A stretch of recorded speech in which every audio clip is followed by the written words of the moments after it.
السلام علیکم۔ کراچی سے ایک افسوسناک واقعہ رپورٹ ہوا ہے، سوشل میڈیا کے اوپر کافی وائرل چل رہا ہے، اور یہ واقعہ اس طرح کا ہے کہ شادی کی پہلی رات دولہے نے دلہن کے جسم کے اندر ہاتھ ڈال کر اس کی آنتیں باہر نکال لی۔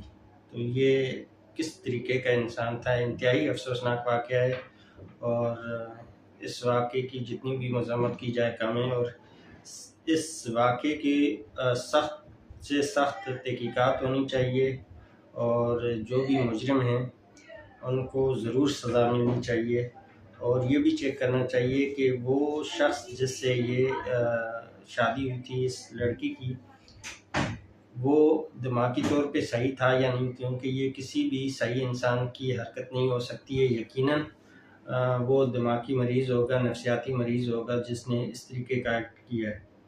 تو یہ